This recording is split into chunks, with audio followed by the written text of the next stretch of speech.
Thank you, Mr. Wahid-Uz-Zaman, for your inspiring insights and the valuable perspective you bring to the table. We hope ConstructionMart will be the most effective digital platform of Bangladesh for the stakeholders.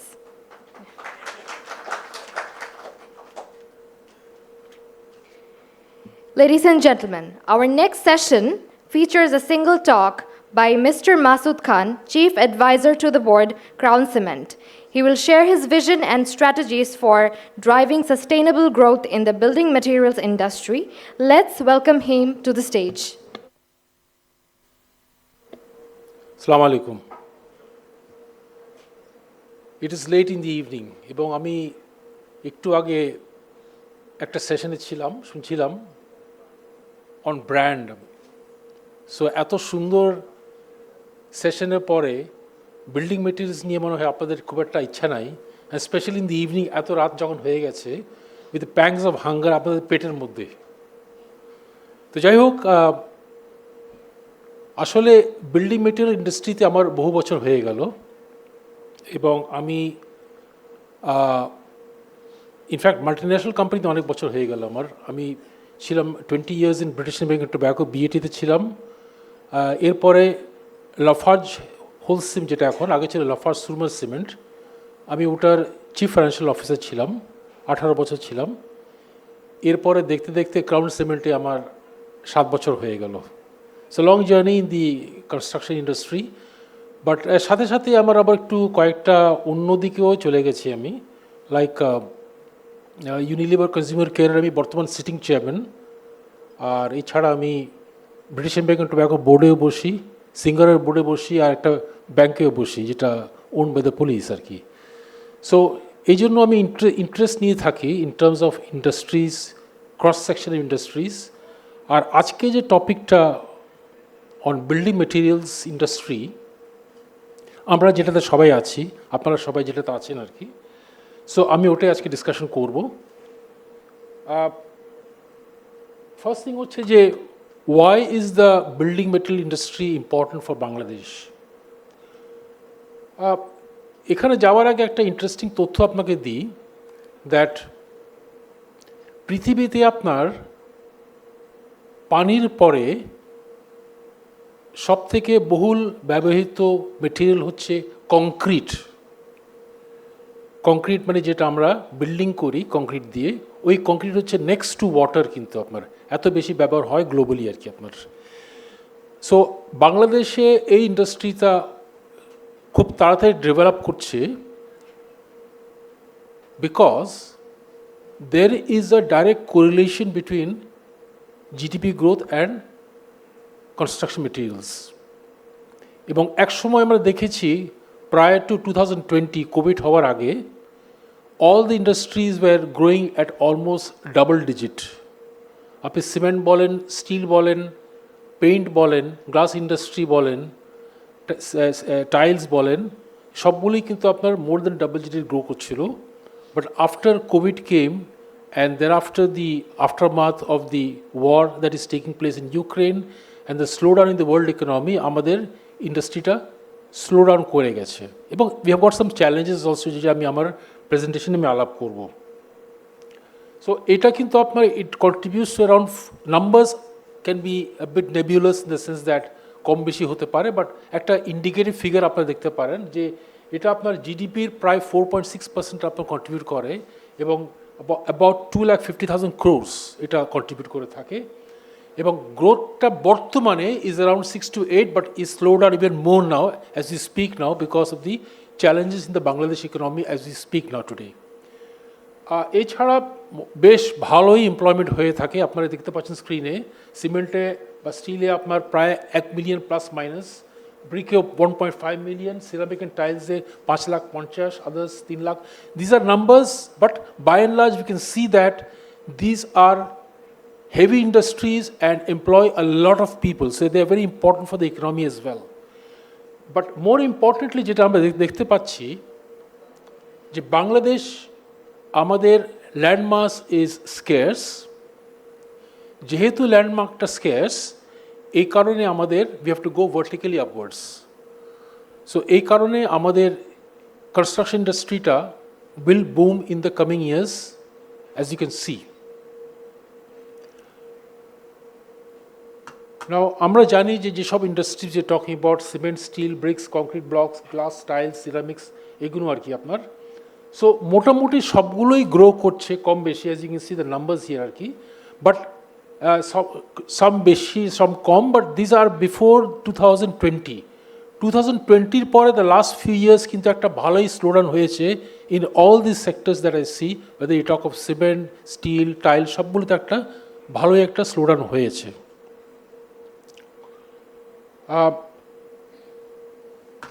Now, I talked about that in terms of the building materials. একটা তো আমি বললাম যে GDP গ্রোথের সাথে একটা সামঞ্জস্য আছে। বলা হয় depending upon the per capita consumption of the item, আমরা যেহেতু এখন অনেক কম পার ক্যাপিটা কনজাম্পশন, আমাদের there was a time when the growth was around 1.5 times the GDP for most industries, যেটা এখন স্লো ডাউন করে গেছে because of the slow down in the GDP as well. So আমরা জানি যে we have seen in the past few years যে বুমটা যেটা হয়েছিল because of the spending in mega projects, ইনফ্রাস্ট্রাকচারে যে স্পেন্ডিং হয়েছিল, এটা যেন হয়েছিল, এবং অ্যাজ উই স্পিক অলসো এটা এখনও কন্টিনিউ করছে। আপনার ঢাকাতে যদি দেখেন, we talk of elevated expressway, metro বলে থাকেন for example, expansion of the highways, এটা হচ্ছে অ্যাজ ইউ ক্যান সি। এবং হাইওয়েগুলো আপনারা যদি দেখে থাকেন, প্লাস অলসো এখন আপনার যদি আপনি রাস্তাঘাট দেখে থাকেন, আপনার দেখবেন যে আপনার এলজিডি এখন আপনার উপজেলাতে যেগুলো 10 ফিট রাস্তা, তারা এখন ইউনিপাইপ ইউজ করছে, কংক্রিট ব্লকস যেগুলো ওরা তারা ইউজ করছে আর কি আপনার। So changes are taking place in the construction as well. এবং অনেকগুলো হাইওয়ে এখন আপনারা যদি দেখে থাকেন, যেটা একসময় ছিল আমাদের, এখন ম্যাক্সিমাম ক্ষেত্রে তারা কংক্রিট করে ফেলছে, বিকজ কংক্রিটের longevity is much more actually, বিদেশি আপনি যেটা দেখবেন আর কি। আর যেগুলো আমাদের আগে যে সিস্টেমটা ছিল, ওটাতে হতো যে আপনার যখন ওয়েট পড়ে তখন ক্র্যাক করে যায়, ক্র্যাক করলে পানির সিপেজ হয়, তখন কিন্তু আপনার মেনটেন্যান্সটা অনেক বেশি লাগে। So the government has taken a very very pragmatic move, I would say, in introducing concrete for the road construction. আর এছাড়া আমরা ইদানিং যেটা দেখতে পাচ্ছি, বাংলা আমি ওটাতে পরে একটু পরে আসবো আর কি, ইন টার্মস অফ আপনার যে আমরা কিছু গ্রিন টেকনোলজি এখন ইন্ডাস্ট্রিতে নিয়ে আসছি, সব ইন্ডাস্ট্রিতে কম বেশি গ্রিন টেকনোলজি আসছে, যেটা আমি একটু পরে ডিসকাস করবো। And last but not the least, there is a growth of this need for housing, especially the middle and affluent classes housing. ইদানিং affluent classটা একটু slow down করে গেছে because of the slowdown in the economy, plus the aftermath of the revolution that took place in July this year, August this year, July, August, my apology. So, but by and large, এই ডিমান্ডটা থাকবে because বাসস্থান একটা need, আমরা সবাই জানি আর কি। Okay, now let's come to the challenges. এবং there are multiple challenges in the industries that we are engaged in. First of all হচ্ছে আপনার যেটা হচ্ছে আপনার that high raw material import dependency, right? এটা আমরা সবাই দেখতে পারি। ফর এক্সাম্পল লেটস সে আপনার ইয়েতে আপনার in terms of imports of raw materials, so আমরা let's take cement for example. সিমেন্টে আমাদের ম্যাক্সিমাম র মেটেরিয়াল ইম্পোর্ট করতে হয়, ক্লিঙ্কার বলেন, র মেটেরিয়াল জিপসাম বলেন, আপনি ফ্লাই অ্যাশ বলেন, স্ল্যাগ বলেন। In the still industry also আমরা মেইনলি স্ক্র্যাপটা ইম্পোর্ট করে থাকি, কুইক লাইম ডোলোমাইট ইম্পোর্ট করে থাকি। পেইন্ট ইন্ডাস্ট্রিতে পিগমেন্ট রেসিন আমরা ইম্পোর্ট করে থাকি, সলভেন্ট ইম্পোর্ট করে থাকি। তারপরে আপনার গ্লাস ইন্ডাস্ট্রিতে আপনার সিলিকা ইম্পোর্ট করছে। তারপরে আপনার ফর এক্সাম্পল ইয়েতে গ্লাস ইন্ডাস্ট্রি আর টাইলস ইন্ডাস্ট্রিতে আপনার কোয়ার্টস আছে, আপনার গ্লেজিং মেটেরিয়ালস, অনেক কিছু ইম্পোর্ট হয়ে থাকে। সো ইম্পোর্টের যেটা ডিপেন্ডেন্সি আছে, এটার জন্য কয়েকটা ইম্প্যাক্ট আমাদের পড়ছে। একটা হচ্ছে যে আপনার we are actually at the mercy of the international suppliers, এবং কোনোটাতে বেশি থাকে, কোনোটাতে কম থাকে, প্রাইসটা অনেক ফ্লাকচুয়েট করে। অ্যাট দ্য সেম টাইম যেটা হয়ে থাকছে, because of supply chain issues অনেক সময় ডিসরাপশন হয়ে থাকে। আমরা যেটা দেখেছিলাম যখন আমাদের কোভিড হয়েছিল, এবং এরপরে আপনার যেটা যখন হয়েছিল আপনার যেটা ইউক্রেন ওয়ারটা হওয়ার পরে এটা আমরা দেখেছিলাম। আরেকটা ইম্পর্টেন্ট পয়েন্ট হচ্ছে because of the devaluation of the টাকা এগেইনস্ট দ্য ডলার, যেটা 84 টাকা ছিল যেটা 125-26 টাকা হয়ে গেল, এটা একটা বড় প্রভাব আমাদের ইন্ডাস্ট্রিতে সবগুলোতেই পড়েছে। নাম্বার 2 হচ্ছে lack of R&D and innovation. আমি এটাতে পরে আসবো। আসলে ম্যাক্সিমাম ইন্ডাস্ট্রিতে আমরা এখনও পর্যন্ত অনেক পুরনো টেকনোলজি ইউজ করছি। We are not really embracing the newer technologies that is coming up in most industries. আমি দু একটা পরে আলাপ করব। আর 3 নম্বর হচ্ছে কাম্বারসাম রেজিস্ট্রেশন প্রসেস। একটা কোম্পানি যদি বাংলাদেশে আপনি করতে চান, আমরা একটা কথা বলি ইজ অফ ডুইং বিজনেস। এটা একটা সার্ভে করা হয় গ্লোবালি আপনার। So Bangladesh ranks about 168 in world ranking. আপনি যদি আজকে দুবাইতে যান, দুবাইতে গিয়ে একটা কোম্পানি খুলতে চান, it takes you 1 day, just 1 day to open a company. Not so in Bangladesh unfortunately, এবং that goes for all actually. In fact যে আমাদের যে রেজিস্ট্রেশন প্রসেস এতগুলো অ্যাপ্রুভালস লাগে, it's very difficult to set up business. এছাড়া আপনার বিউরোক্রেটিক হার্ডলস, স্পেশালি আমরা বলবো যেহেতু আমরা ইম্পোর্ট ডিপেন্ডেন্ট, আমাদের যে চ্যালেঞ্জেস যেটা হয়ে থাকে in port, Chittagong port, which is very, very congested. আমাদের পোর্টটা for example draft is very shallow, so আপনাকে ম্যাক্সিমাম মেটেরিয়ালস নিয়ে আনতে হয় আউটার এনকারেজে, ওখান থেকে আপনাকে লাইটার করতে হয়।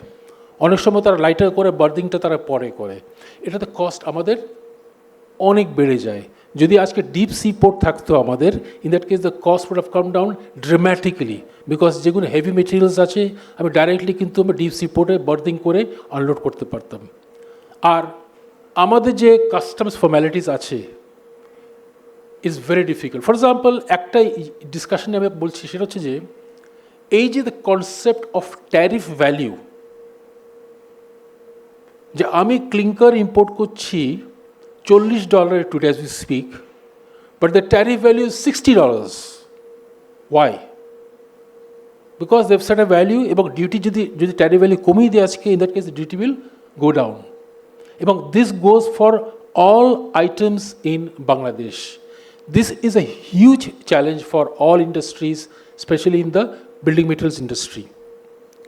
আরেকটা ভেরি আর্কেইক সিস্টেম যেটা বাংলাদেশে আছে, সেটা হচ্ছে যে মিনিমাম ট্যাক্স, রাইট? সো আমরা বাংলাদেশে এটা আছে, পৃথিবীর অন্য কোনো দেশে নাই the concept of minimum tax, যে ট্যাক্সটা আপনার কাছ থেকে কাটা হয়েছে এটাই হয়ে গেছে আপনার minimum tax. And specially for steel and cement industry এটা আরও খারাপ, বিকজ এটা অ্যাডজাস্টই করা যায় না। অ্যাডভান্স ট্যাক্স যেটা আমি ইম্পোর্টে দিয়ে থাকি অ্যাডজাস্ট করা যায় না। এছাড়া আরও কিছু রেস্ট্রিকটিভ প্র্যাকটিসেস আছে। ফর এক্সাম্পল অনেকে যারা ইন্ডাস্ট্রিতে আছে, আপনারা জানেন যে র মেটেরিয়ালটা আপনার পোর্টে আসছে, পোর্ট থেকে লাইটার করে নিয়ে আসতে হয় ঢাকাতে বা অন্য জায়গাতে। এখন লাইটার অলসো কিন্তু এখন একটা অ্যাসোসিয়েশন হয়ে গেছে, WTC বলে থাকে আর কি। They want to control the prices, যে কোনো লাইটার তাদের মাধ্যমে আসতে হবে, কিউইং করে আসতে হবে, 550 টাকা নিচে হবে না। সো এরকম রেস্ট্রিকটিভ প্র্যাকটিসেস আছে। এছাড়া অলসো আমরা জানি যে ওখান থেকে ক্লিয়ারেন্স যে প্রসেসটা আছে ইন চিটাগং কাস্টমস, অনেক সময় আপনার র্যান্ডম এক্সামিনেশন থাকে, অনেক সময় আপনার অ্যাসেসমেন্ট ভ্যালু নিয়ে প্রায় সময় আপনার ডিসপিউট হয়ে থাকে in terms of HS code. So this is are very challenging for industries, and at the end of the day এটা আমাদের কস্টটা বাড়িয়ে দিচ্ছে। ইনফ্রাস্ট্রাকচার লিমিটেশনস আমরা সবাই জানি, যেসব মেটেরিয়ালস হেভি মেটেরিয়ালস আর কি আপনার, এগুলো আপনার cost of inbound logistics and outbound logistics is very high. এখন আমার ধরেন চিটাগং থেকে মালটা যদি ঢাকাতে নিয়ে আসতে হয়, the cheapest is riverine route, number 1। Number 2 হচ্ছে রেলওয়েজ, তারপর হচ্ছে রোড ট্রান্সপোর্টেশন। কিন্তু আপনি যদি দেখেন সমীক্ষা, দেখবেন যে ম্যাক্সিমাম ক্ষেত্রে রোড ট্রান্সপোর্টেশনে মালটা আমাদের আসছে, ওখান থেকে কন্টেনার ছাড়িয়ে আনতেই কিন্তু আপনার অনেক টাইম লেগে যাচ্ছে, প্লাস দ্য কস্ট। আমাদের Dhaka Chittagong highway is very congested, আমরা এটাকে বলে হাইওয়ে, কিন্তু এই হাইওয়ের মধ্যে আপনি কিন্তু হাট বাজারও পাবেন, কিন্তু কুমিল্লাতে নিমসার আপনি পাবেন, ওখানে 1 ঘন্টা লেগে যায় জামের জন্য আপনার। সো এই হচ্ছে issue in terms of infrastructure.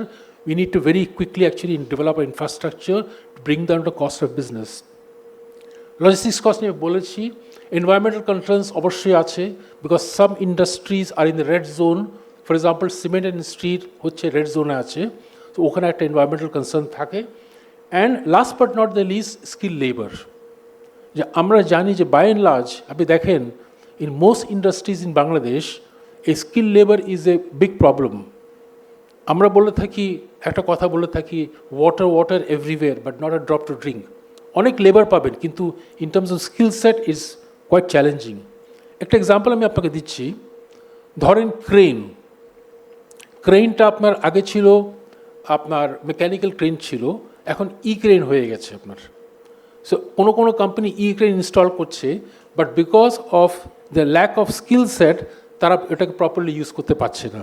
So training is a huge need for most industries in Bangladesh, আমি যেটা দেখতে পারি আর কি আপনার। সো কয়েকটা পয়েন্ট আমি তো অলরেডি টাচ করেছি in terms of we need to simplify our import-export process for raw materials for sure, যদি আমাদের কস্ট অফ ডুইং বিজনেস কমাতে হয়। আর ট্যাক্স লসের অবশ্যই চেঞ্জ আনতে হবে, স্পেশালি দিস ড্রেকোনিয়ান যেটা মিনিমাম ট্যাক্সটা আছে, এটা কিন্তু is very very detrimental for all industries. এবং গ্রিন ম্যানুফ্যাকচারিং জন্য ইনসেন্টিভ আলাদা করে দেওয়া উচিত, রাইট? সো আমাদের যে কয়েকটা ইস্যুস আছে, স্পেশালি এখন গভর্নমেন্ট এখন কিন্তু ব্রিক ম্যানুফ্যাকচারিং ব্যান করে দিয়েছে ফ্রম 2025 অনওয়ার্ডস, এই বছর থেকে as we speak. But so far let's say কয়েকটা initiatives like AAC area to concrete আমার সামনে বসে আছে, এছাড়া অলসো আমাদের কংক্রিট ব্লকস, এটা কিন্তু এখনও পর্যন্ত সেরকম ডেভেলপ করেনি কিন্তু। But we need this development of this industry very quickly to make sure that once we phase out brick manufacturing এটা যেন আসে। এছাড়া আপনার আরও কয়েকটা ইন্ডাস্ট্রিতে green manufacturing becomes very important. তার মধ্যে একটা ইন্ডাস্ট্রি হচ্ছে যে ইন্ডাস্ট্রিতে আমি আছি আর কি, সিমেন্ট এবং কংক্রিটে আমি জড়িত আছি বর্তমানে। এখানে কিন্তু আপনার অনেক স্কোপ আছে in terms of green manufacturing, because আমরা জানি যে ট্র্যাডিশনালি যেটা পোর্টল্যান্ড সিমেন্ট যেটা বলে থাকি আমরা, Portland cement is actually very it involves a lot of issues, a lot of carbon এমিশনটা অনেক বেশি হয়ে থাকে। সো এই কারণে কিন্তু গ্লোবালি এখন কিন্তু ব্লেন্ডেড সিমেন্টে চলে গেছে, বাংলাদেশেও আসছে।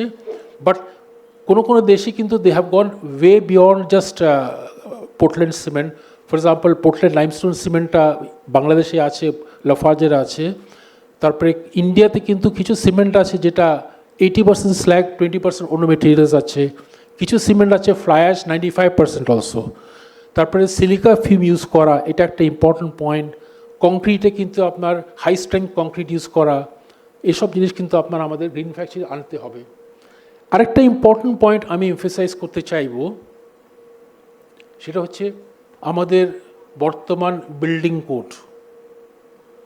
না, বিল্ডিং কোড যেটা আমাদের করা হয়েছে, বাংলাদেশ বিল্ডিং কোডটা, এটা আসলে archaic, because it does not actually incorporate the modern changes in construction. এখন বাংলাদেশে যে হাইরাইজ কনস্ট্রাকশন যেগুলো হচ্ছে, 40 তলা 60 তলা কনস্ট্রাকশন হচ্ছে, আপনি বিল্ডিং কোড আলাদা কিন্তু কোনো কিছু পাবেন না এটার জন্য আপনার। এছাড়া যে আমরা একটা কথা বারবার বলে থাকি, Bangladesh is prone two climate change, right? আমাদের কোস্টাল বেল্টে যেসব কনস্ট্রাকশন হয়, এখানে কিন্তু স্যালিনিটি, তারপরে আপনার স্যালিনিটি অ্যাটাক বেশি হয়ে থাকে ওখানে। So unit sulphur resistant cement for example, let's সে, এগুলো কিন্তু আমাদের বিল্ডিং কোডে কোনো কিছুই বলা হয় না, কোনো কিছু আপডেট করা হয় না। এটা অতীব জরুরি হয়ে গেছে to update our building code to take into account the modern manufacturing construction practices. So আমি কিছুটা বলেছি in terms of sustainable alternatives. আর আরেকটা হচ্ছে যে আমাদের কিছু advanced manufacturing techniques ultimately use করতে হবে। So just to give an example, এখন বিদেশে আপনার 3D printing has become very common now, 3D প্রিন্টিংটা।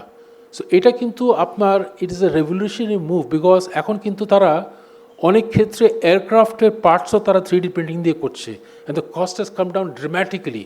একইভাবে কনস্ট্রাকশন অলসো তারা এখন 3D দিয়ে তারা প্রিন্টিং দিয়ে তারা করছে। কিন্তু এই কনসেপ্টটা আলটিমেটলি বাংলাদেশে আসলে আমাদের কিন্তু কস্টটা ড্রামাটিক্যালি আমি মনে করি কমে আসবে আপনার। আর আরেকটা জিনিস যেটা একেবারে বাংলাদেশে হয় না আর কি আপনার, এবং এটা নিয়ে আমি আগেও কয়েকবার বলেছিলাম, সেটা হচ্ছে যে ইন্ডাস্ট্রি অ্যাকাডেমিশিয়া কোলাবোরেশন। আপনি দেখেন, if you go to US for example let's say, ওইখানে যারা আপনার টিচার্স প্রফেসর্স যারা আছে, they are heavily engaged with industry. ওরা কনসাল্টিং জব অনেক বেশি করে, and industries also value them because তাদের ইনপুটটা is very valuable also. At the same time আপনি যেটা দেখেন যে ইন্ডাস্ট্রি যদি আপনি ইউজ করে থাকেন, আমরা জানি যে কিছু কিছু ইন্ডাস্ট্রি আছে, ফর এক্সাম্পল ফার্মাসিউটিক্যাল ইন্ডাস্ট্রি যেটাতে আমি ছিলাম, জিএসকেতে আমি চেয়ারম্যান ছিলাম, বা এছাড়া ধরেন আপনার আপনার কার ম্যানুফ্যাকচারিং, তারপরে চিপ ম্যানুফ্যাকচারিং, এগুলো হচ্ছে highly dependent on research and development. ওটা ছাড়া কিন্তু আপনি ইন্ডাস্ট্রিটা আপনি সাস্টেইন করতে পারবেন না। এখন the best place to tap people is in the universities, কারণ চিপ, ভেরি চিপ, স্টুডেন্ট আপনি কোনো খরচ করতে হচ্ছে না। কিন্তু বাংলাদেশে আনফর্চুনেটলি আমাদের এখানে কিছুই হয় না, এবং it's a separate chapter all together, যে আমাদের যে ইউনিভার্সিটিসে কারিকুলাম যে ডিজাইন করা হয়, এটার সাথে আমরা কর্পোরেট লাইফে যখন আমরা দেখি, there is no correlation whatsoever in what is being taught in the universities and what we are seeing actually in corporate life. When I interview people, I find that, there is absolutely and utterly mismatch, absolutely. আমাদের ইউনিভার্সিটিগুলো আসলে কিন্তু they don't know exactly what is happening in the corporate world. এটা very important আমি মনে করি যে ultimately going forward in terms of strengthening our research base in the universities and collaborating with the industries. একটা important point আমি raise করতে চাই আজকের ফোরামে, যে এই জিনিসটা আমি দেখেছি বাংলাদেশে, যে আমাদের আসলে টেস্টিং ল্যাবরেটরিজের অনেক ঘাটতি। কীরকম? আমরা যদি ফর এক্সাম্পল সিমেন্ট টেস্ট করতে চাই, আমরা কোথায় যাই? বুয়েটে যাই। BUET is not accredited by the way, ওদের কোনো অ্যাক্রেডিটেশন নাই। They are simply are university with doing research, এবং ওদের যে প্রোটোকল যেটা আছে আমি গিয়ে দেখেছি ওখানে কিন্তু there is a lot to be desired. কিন্তু আপনার বিদেশে যেটা হয়ে থাকে in all develop countries and also পার্শ্ববর্তী ইন্ডিয়াতে যদি আপনি যান, there are actually central laboratories for testing all building materials. এবং this is very critical for Bangladesh also. I was just talking the other day about pharmaceutical industry, যে pharmaceutical ইন্ডাস্ট্রিতে আমরা জানি যে একটা মেডিসিন যখন বানানো হয় আমরা বলি এপিআই, অ্যাক্টিভ ফার্মাসিউটিক্যাল ইনগ্রিডিয়েন্টটা। এখন কোন ট্যাবলেটে কতটুক এপিআই আছে, does anybody know? Nobody knows. আমরা একটা যদি প্যারাসিটামল কিনি, 5টা কোম্পানি আছে প্যারাসিটামল দিচ্ছে আপনার, কিন্তু কোনটাতে কত এপিআই আছে nobody knows. And there is no testing laboratory in Bangladesh to test API. So bio equivalence testing যেটা বলি, কোনো ল্যাবরেটরি নাই। আমি মনে করি ভেরি স্ট্রংলি যে এই জিনিসটা আমাদের খুবই দরকার কিন্তু আপনার, এবং এই সার্টিফিকেশনটা metal testing is very important. At the same time আমার যেটা অবজারভেশন সেটা হচ্ছে যে আমাদের যে বিল্ডিং কোড যে লস রেগুলেশনস যেটা আছে, এটা আনফর্চুনেটলি এখন পর্যন্ত বাংলাদেশে ঠিকভাবে প্রয়োগ হয় না। কেন প্রয়োগ হয় না? বিকজ একটা হচ্ছে যে কারাপশন আছে, আমরা সবাই জানি। So because of corruption shortcuts হয়, ল্যাক অফ নলেজ আছে আপনার অলসো। সো এইসব কারণে কিন্তু আমাদের এখানে প্রয়োগটা হয় না, এবং this is really casting a detrimental effect on the industry. You can't separate the quality products from the others. এটা একমাত্র উপায় হচ্ছে আপনি যদি স্ট্রিংজেন্ট টেস্টিং ল্যাবরেটরি সেট করেন and also collaborate with the international agencies like international council for code যেটা আছে, বা ইউকের যেটা আছে আপনার ব্রিটিশ টেস্ট ইনস্টিটিউট আছে, বা আপনার আমেরিকান কংক্রিট ইনস্টিটিউট, এদের সাথে কোলাবরেট করে আপনাকে টেস্টিং ল্যাবরেটরি বাংলাদেশে করতেই হবে two make sure ultimately building products যেগুলো করা হয় এগুলো কোয়ালিটি আসছে আপনার। কয়েকটা দেশে কিন্তু আমরা যদি দেখে থাকি যে what is happening globally, for example ইন্ডিয়াতে কিন্তু তারা কিন্তু অনেক এগিয়ে গেছে in terms of building materials. তারা অনেক কিছু এখন সিমেন্ট করছে, একটা সিমেন্ট তারা করছে 5%, 95% ফ্লাই অ্যাশ দিয়ে করছে তারা সিমেন্ট, ইনক্রেডিবল। তারপরে আপনার কার্বন ফুটপ্রিন্ট তারা অনেক কমিয়ে দিয়েছে ইন্ডাস্ট্রিজ, কারণ ওখানে স্ল্যাগের প্রয়োগ তারা অনেক বেশি করে থাকে, এবং স্ল্যাগ সিমেন্ট 60, 70, 80% স্ল্যাগ তারা ইউজ করে থাকে। তারপরে আপনার in terms of concrete for example let's say high strength concrete খুবই ইম্পর্ট্যান্ট এখন আমরা জানি যে যেগুলো মাল্টি স্টোর হয়ে থাকে এখানে হাই স্ট্রেংথ কংক্রিট লাগবে সেলফ লেভেলিং কংক্রিট আপনার লাগবে ফর এক্সাম্পল যেগুলো হাই রাইজ হয়ে থাকে যদি রড আপনার 5, 6টা 8টা থাকে এই রডের মাঝখানে কংক্রিটটা কীভাবে ঢুকবে আমরা চিন্তা করি না কিন্তু unless you have self levelling concrete you can't get the strength actually in fact তো এগুলো কিন্তু খুব ইম্পর্টেন্ট এবং ইন্ডিয়াতে এটা হচ্ছে চায়নাতে যেটা হয়েছে আসলে দে আর মিরাকল কান্ট্রি বিকজ চায়না যেটা সব থেকে ভালো করতে পেরেছে যে ওরা আসলে ফার্স্ট অফ অল বুঝতে পেরেছে that the ingredient for growth is building materials এবং এক সময়তে আপনাদের নিশ্চয় মনে আছে যে চায়নাতে আপনার ওরা গোস্ট সিটিজ করেছিল কিন্তু অনেক বড় বড় শহর করেছিল কোনো মানুষ ছিল না ওখানে কিন্তু but what they do by doing this they fuel the GDP growth পরেও তো মানুষ ওখানে মানুষ অনেক আছে পরে এই মানুষগুলো গিয়ে ওখানে they start inhabiting also so China is a very good example of how they scaled up the activities এবং চায়নার মার্কেটটা যদি স্টাডি করে দেখেন আপনারা ওদের স্ট্রেংথটা কোত্থেকে এসছে ওদের স্ট্রেংথটা এসছে যে first of all they got a huge market so যখন বড় মার্কেট থাকে আপনি তখন কিন্তু ম্যানুফ্যাকচারিং করে এক্সেসটা আপনি এক্সপোর্ট করছেন so China has really leverage that plus তারা যেটা ভেরি ইন্টারেস্টিং পার্ট যেটা করেছে চায়নার যে বেল্ট অ্যান্ড রোড ইনিশিয়েটিভ যেটা তারা করেছে they are very clever because they are seeing that look logistics is the end all and be all আমি যদি লজিস্টিক্স ঠিক না করি আউটবাউন্ড লজিস্টিক্স ইনবাউন্ড লজিস্টিক্স ঠিক না করি ইন দ্যাট কেস আমার কিন্তু industry is bound to suffer চায়নার এখন 50% of the world shipment is actually controlled by China. So ওরা আসলে যেটা করতে পেরেছে is a lesson for all of us actually in terms of how to leverage technology actually in fact. So anyways, before I end আমি একটা কথা দিয়ে and করতে চাই সেটা হচ্ছে যে এই যে বিল্ডিং মেটেরিয়াল ইন্ডাস্ট্রি এবং for that matter all industries in Bangladesh